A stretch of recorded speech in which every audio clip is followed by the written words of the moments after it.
Welcome to Drumbeats, the must-listen-to podcast which explains why Indigenous partnerships are the key to securing successful outcomes in natural resource and infrastructure investment in Canada.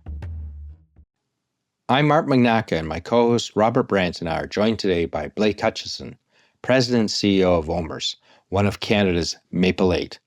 This conversation was recorded in front of a live audience at the First Nations Major Project Coalition's annual event in late April. OMERS manages approximately $155 billion in equity on behalf of 665,000 Ontarians, with a global portfolio operating across 14 time zones. In our conversation, you'll hear why OMERS is preparing to deploy at least $10 billion of additional capital in Canada over the next 5 years, why Blake describes Canada as more investable than it has been in recent decades, and how Indigenous equity participation is changing the structure of major project finance. Indigenous Projects and Transaction Group, my Mohawk brother, Robert Brant, to introduce our conversation.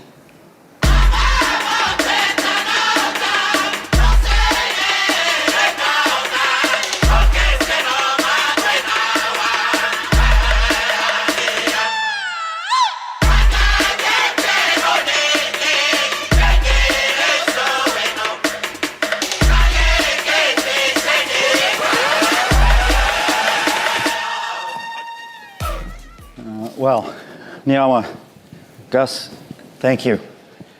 Chiefs, His Majesty, is he here? Honored guests. It's a real privilege for us to be here today. My name is Rob Brant, and my co-host from our Canadian Indigenous Investment Summit in London, our Drumbeats podcast, Mark Magnacca.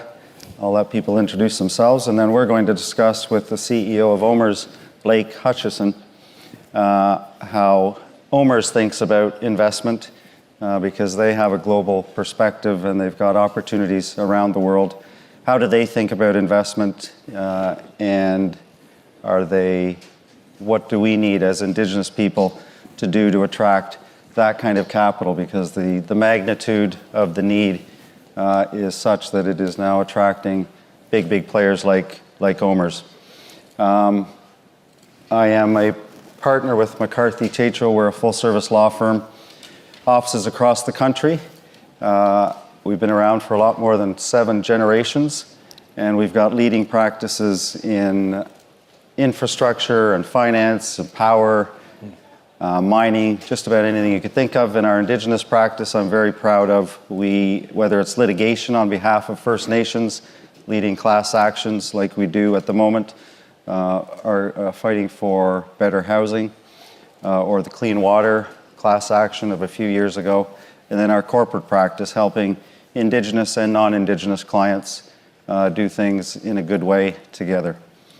So it's a real pleasure to be here. I'll tell you a little bit about my own story. I've been with McCarthy Tétrault my entire career, more than 35 years, and spent a lot of that time in London, England, in our London office, 27 years. And I could see during my time that there was a perception about Canada amongst the foreign investors that Canada was a difficult place to do business. They're getting pitched every day by different parts of the world. And there was a perception that Canada's a difficult place to get things done. And there was a perception that Indigenous people are against all development. And so I wanted to change that perception.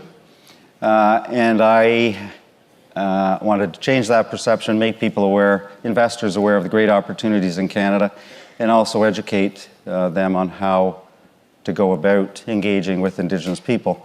And that was my idea, but it was only an idea until I met Mark in London. And Mark, why don't you tell the rest? Thank you. So my name's Mark Magnacca. I'm a Canadian. I'm also a British citizen post-Brexit, so they didn't throw me out with some of the others.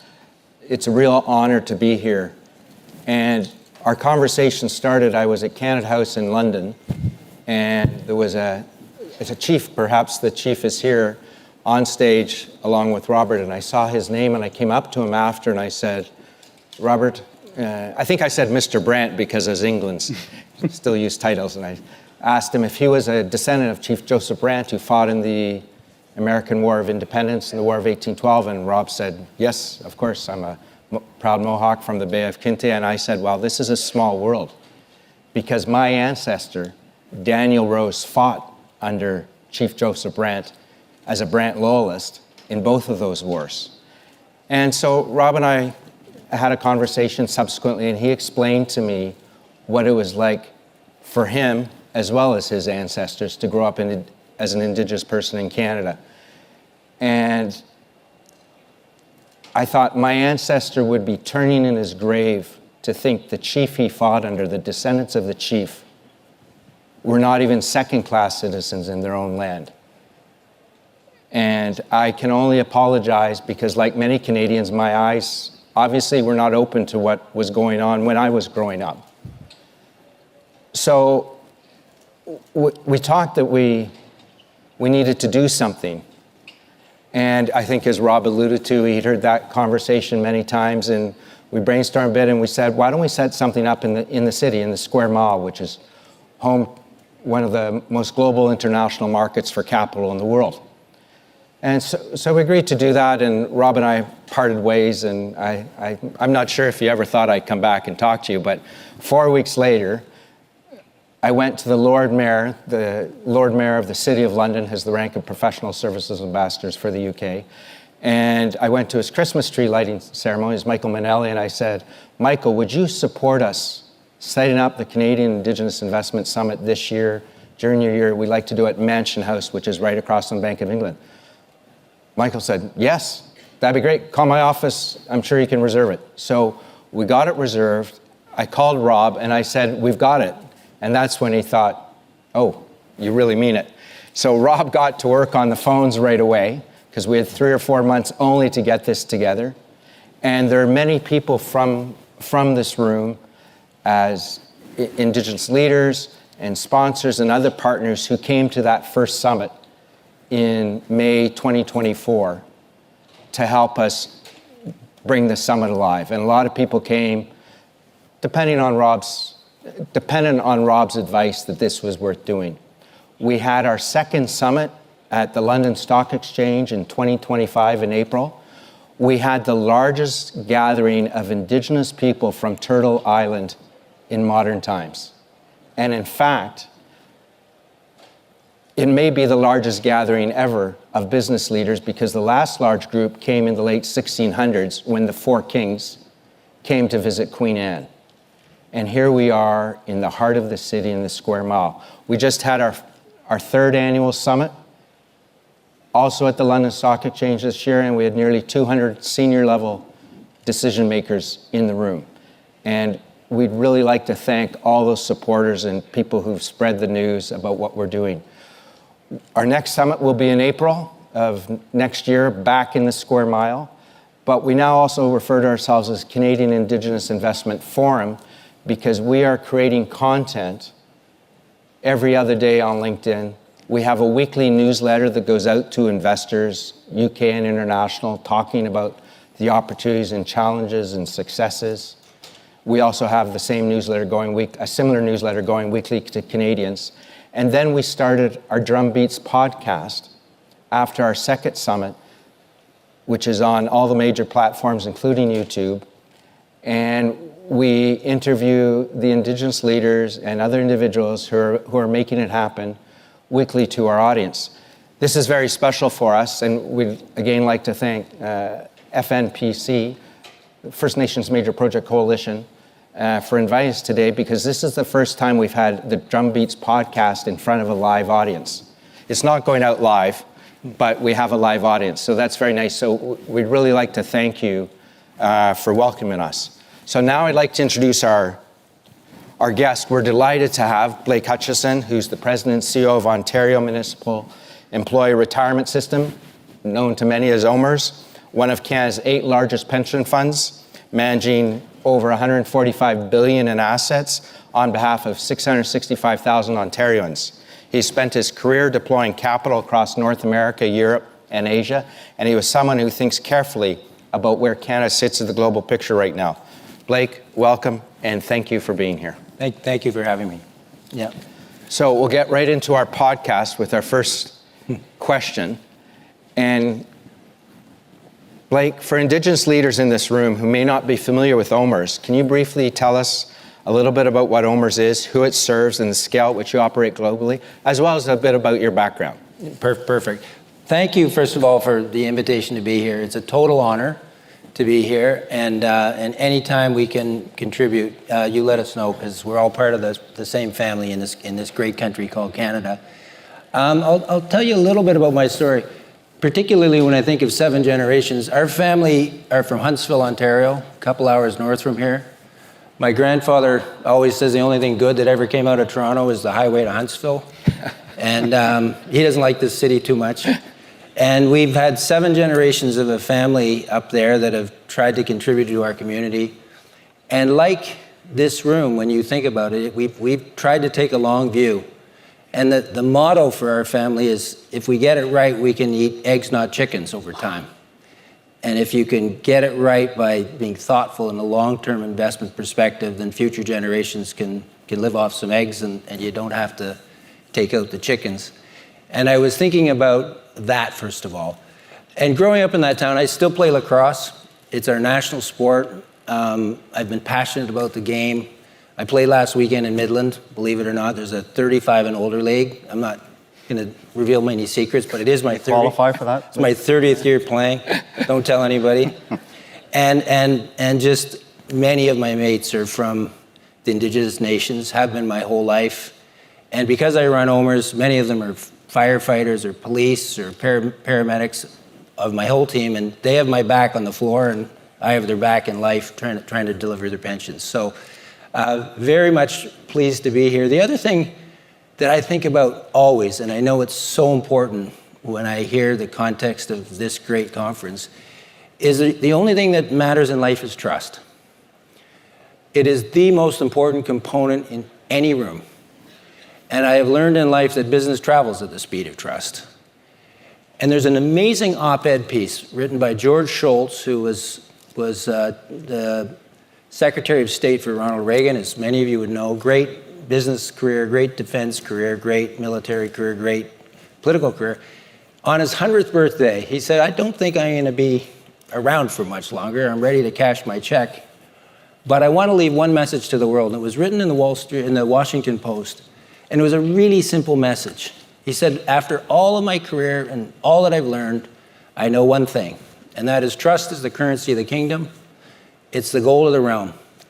And when it's in a room, whatever room that is, whether it's the locker room, whether it's the classroom, whether it's the boardroom, whether it's the military room, every room in your home, you know it personally. When there's trust in the room, great things happen. And when there's no trust in the room, nothing happens. And so to me, this whole conversation is critical, because we're all in this big family in this great country together. Our handshakes need to mean something. Trust is what it's all about, and taking a long view is what we do at OMERS. I always say, for us, a quarter isn't 3 months, a quarter is 25 years. And if I ever try to have a transaction that in the moment gives me a slightly bigger yield or whatever at the expense of long-term relationships, then watch out, I forgot what I'm here to do. And OMERS today, it's a complicated place. We have 1,000 employers in Ontario. As you've said, 665,000 members, either retired or active, operating out of 444 municipalities. And it is the people that run our cities for whom I work, and it's their money. And it started with $5 million 65 years ago. Today, our equity is about $155 billion. Our balance sheet's about $250 billion. And we work for 30 big unions and stakeholders of various sorts. And when I look around the world today, we have 10 global offices operating in 14 time zones. And about, not quite the math, but 20% of our portfolio is in infrastructure, things like Bruce Power that the Premier just spoke of. 20% is in real estate. We own Oxford Properties, 650 assets around the world, Yorkdale Shopping Center, Square One. If you want a holiday, talk to me after. Banff Springs, Lake Louise, Jasper Park Lodge. So assets of that nature. We have about 20% in private equity, which is operating businesses here, there, and mostly here in North America. Any given day can rise and fall for me because we have somewhere between $40 and $50 billion in the markets, and we have about $25 billion invested in fixed instruments, credits, and things of the nature. So complicated every day, and it's interesting because I just came from a board meeting, and when I confront my board, I remind them, I grew up as this kid in small town Ontario. Our neighbors down the street had 16 kids. And there wasn't I won't reveal the family name because you may know some of them, but there wasn't a day where 3 or 4 of them weren't in trouble, getting in fights, in jail, making noise. By the way, that's the only thing the press care about, the ones that are in trouble. There wasn't a day that others weren't captaining lacrosse and hockey teams, going off to great schools, crushing it, being local torchbearers for the community. And then there were the rest. And when I go to my board with a problem, because we have them in the, Thames Water in your city, it's front page news. I say, if you only want to talk about my 3 problem kids, I guess we can do that. But how we recognize when you have a business this size, I will always have 3/16 of my assets in trouble. I'll always have 3/16 that I just want to talk about because we're crushing it. Why don't we need to spend appropriate time here. I won't brag about this. Let's focus on the middle. Let's try to move those down the field because that's in the best interest of my stakeholders. And trying to manage your board with a place as far-flung as ours with stuff all over the map. I have good days and bad days. Today wasn't a particularly good one with the board, but it's a privilege to do what I do, and I hope we can do lots more with your community. Well, it's an awesome responsibility, Blake, that you and your colleagues have at OMERS. One I can't even really imagine. My own personal affairs that I'm trying to manage in a way that's going to last, but you multiply that by 660,000 people relying on you in the organization to properly manage those affairs. It's 1 out of 11 homes in Ontario. So when you feel the weight of responsibility, I can't go down a street without thinking we've got to make good decisions. Yes. Because 1 out of 11 of those homes is relying on us in some way or another. It's an enormous responsibility and an enormous privilege.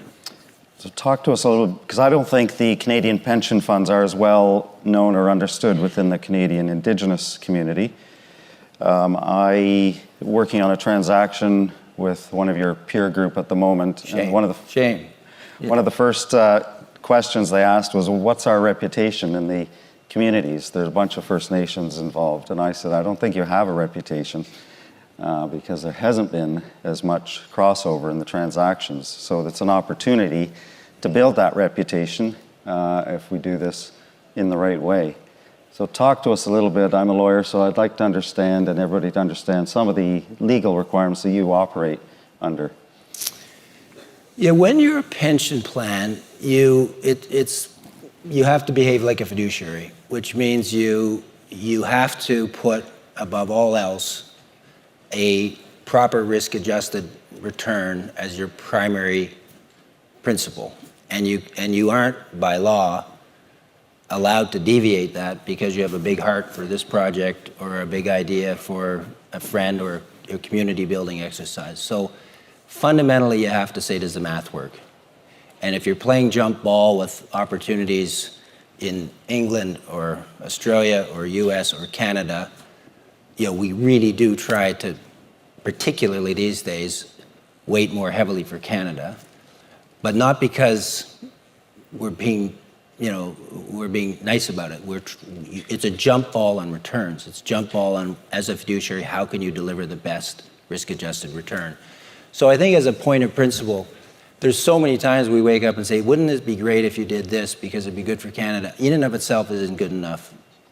We need all those things to be true. It's an investable project. It makes total sense. I can stack rank it against any other project we're looking at. It wins. And then, by the way, it can be a win-win-win in the other ways. So I hope that's a helpful explanation. Well, let's come back to investing in the world. So you've got assets all around the world, as you've mentioned. From that global vantage point, how do you see Canada as an investment destination at the moment? In particular with everything that's going on. What does a global investor see when they think of Canada at the moment? Well, it's Canada. So our portfolio today is about 55% US, rough math, about 20% Canada, rough math, and then it's about 15% Europe and 10% Asia Pac region. And when you look at a construct of any portfolio, there's an old expression: if you want to get rich, you put all your chips on one square, and if you want to stay rich, diversify. So many of our strategies are to diversify around the world. And someone might say, well, why is OMERS, which is high relative to some of the other plans, by the way, only approximately, I think we're actually 18 as we speak today. Why are we only that percentage of our portfolio invested in Canada? The short answer is Canada's 2% of the global GDP. And if you started from a blank canvas, you'd say 20 is 10 times more than it should be. Now, the truth is, we have friends in this country. Our handshake means something. The currency is something we know. We understand the rule of law. We can get more done here. The Premier just walked out the door. If I have a problem with Bruce Power, we own half of Bruce Power, by the way. It's our biggest single investor. I know where to find him. So the tilt is, let's do more in Canada. Mm-hmm. But when you look at strict portfolio theory, sometimes it wouldn't get much recognition. But I will just say this, and if those of you who have seen it, I spoke to the Globe and Mail last week. We have at least $10 billion of additional capital that we want to deploy in this country for the next 5 years. Again, not as a fiduciary because it's a nice thing to do. We're actually finding Canada to be more investable than it has been in recent decades. And I want to get my percentage up significantly from 20%. And so when you're outside Canada, frankly, Canada's not on most people's radar screen. But increasingly, I think when you see what's happening in the world, people are looking at Canada with a new, fresh set of, I think, positive eyes. I think the initiatives that the Prime Minister has undertaken to reach out, there's 193 countries in the world. We don't have enemies. We're user-friendly. Our handshake means something, which is so vital, back to the comment on trust. We're planting seeds in this country right now that I haven't seen planted in a long time that are favorable to induce us to invest and to do more in this country. Can they do more? Of course. Would tax treaties help that lower taxes or try to expedite your projects in your communities and all of our projects? Of course. There's lots more to do. But the conditions today are better than I've seen in a long time. And I'm incredibly optimistic. And I believe in this country more than I ever have, not only as a citizen, but as an investor. And wouldn't it be great if we can get the traction we need? Wouldn't it be great if we can all really put a Canadian lens on? And subject to my fiduciary responsibilities, that's what we're hopeful to do. When you look at defense alone, and everybody needs to hear the math, the Canadian economy is about $3 trillion. Today, we have a commitment that was just audited more or less at 2% of $3 trillion, which is $60 billion annual spend on defense. We have a Prime Minister that said between now and I think 2034 will be 5% of $3 trillion, which is $150 billion. That's a $90 billion delta annually that's going to get in the way of defending this nation. Now, the definitions will change. Yeah. I think most of the infrastructure and things in the north could definitely fall into defense because that is the border we need to defend. But the opportunity set is massive. I've never seen one in my life. A $90 billion annual delta. And if we do great things in this nation, we have 32 NATO allies that our companies can sell to them too.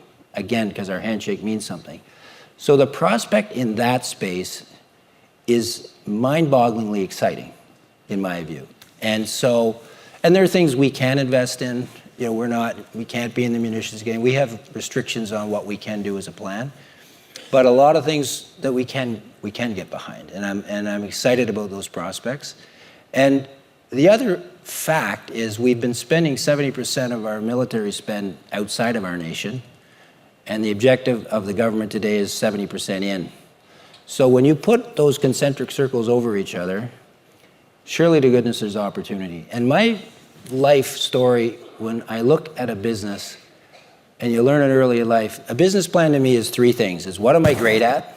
Because if you're not great at something, you really can't compete. You have to be extraordinary at what you do, number one. Second, what is the trend? How do I get in the way of that trend? And the third is limited resources. So we all have limited resources, but if you're great at something and you can get in front of a trend given your limited resources, you've got the makings of a business. So we have to, as a nation, develop those muscles in defense to be great at them. Yeah. The trend is clear. Yes. And the limited resources is clear. But the muscle development in that space is an opportunity I haven't seen in a long time.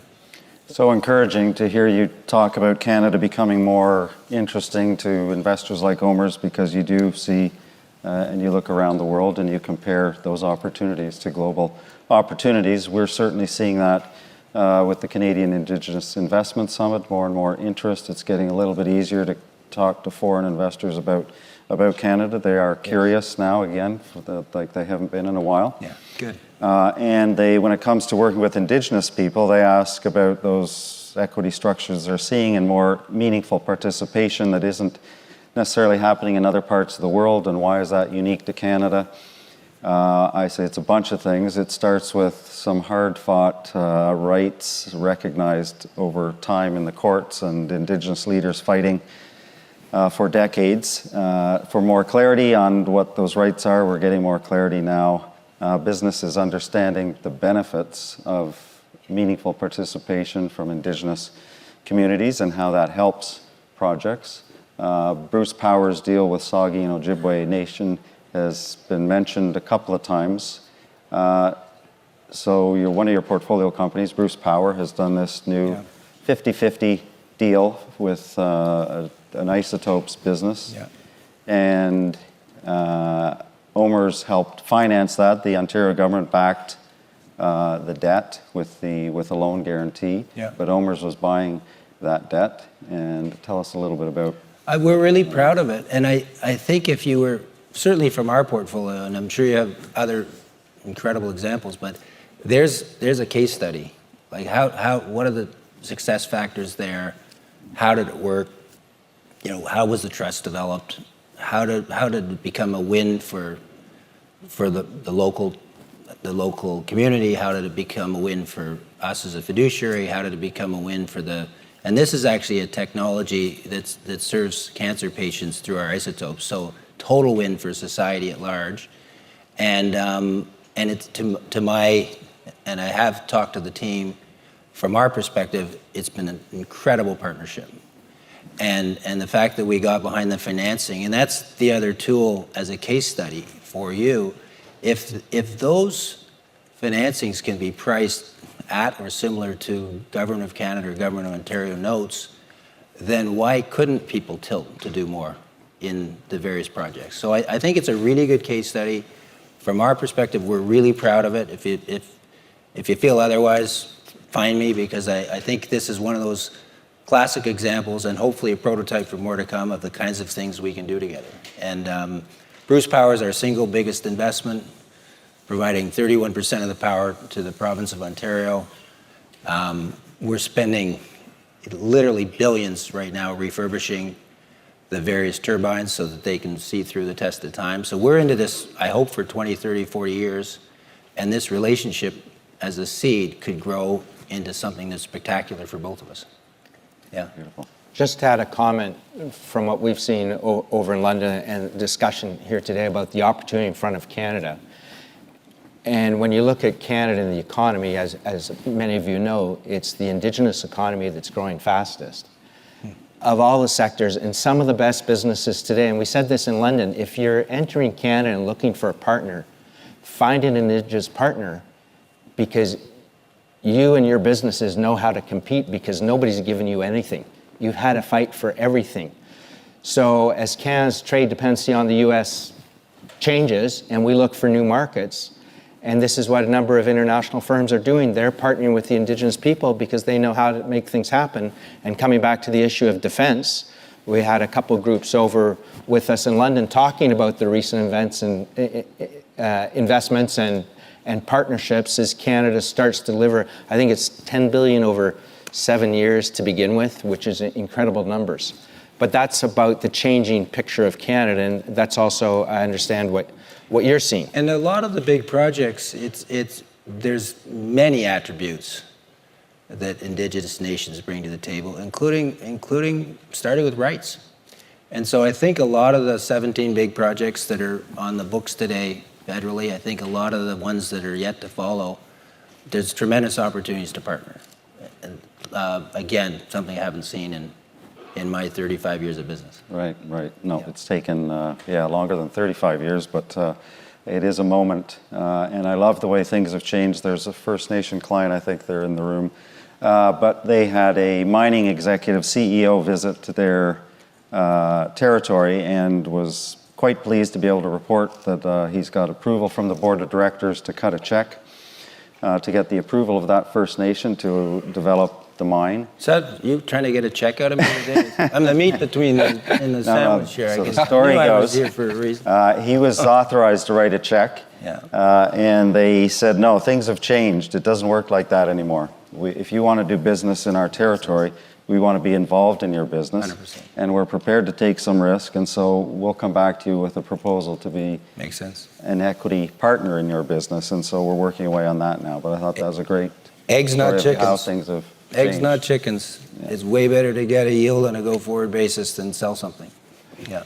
Are you seeing some gaps in terms of what Canada needs to be doing to really compete as a country? Obviously, Prime Minister Carney and Premier Ford, they're out there selling the country and trying to do as much, but are there still some areas that you think more focus needs to be on to help Canada achieve all that it can be? I'm such a champion of Canada, and I'm not here to criticize it. But everything's relative, right? So, and I'll park any commentary on the leadership of the U.S. I think the Premier did a pretty good job. In that country, in recent years, they brought down corporate tax substantially. They brought down taxes for virtually everybody at every wage level in society. They've accelerated depreciation on plant and equipment so that anybody who's building manufacturing, you can accelerate it quickly and take advantage of the tax code. They've given $800 to every citizen. They've flooded the place with fiscal stimulus. They've flooded the place with monetary stimulus. Temporary measures in many ways. And the U.S., by the way, and the reason we're quite heavily exposed to the U.S., for the next 2 or 3 years, notwithstanding what goes on in the world, it's going to be a very healthy business environment. You can't have that combination of things. However, there's a mortgage down the road that's substantial, that's been put on future generations. So for a period of time, you can't bet against the United States. You never do long term, but as other places exceptionalism is waning, we see Canadian exceptionalism growing. So ours is a teeter-totter of downweighting other places and coming back to Canada. But if you compared our tax treaties, the deregulation, all the things I just said, we can't compete. And if you're an international investor and you go, hold on a second, this is what the U.S. is doing, this is what Canada's doing. So we need to do more. We need to signal that we're prepared to do more. We need to let the world know we're open for business. I think people are predisposed to really thinking long and hard about alternatives. I think we happen to be the best alternative on the planet. But some of those things, in combination with all the other attributes this nation has, can only help. Thank you to Blake Hutcheson for sharing his insights with us, and thank you for viewing and listening. Be sure to share, subscribe, and leave a review on your favorite podcast channel. Thanks for listening to Drumbeats. Until next time.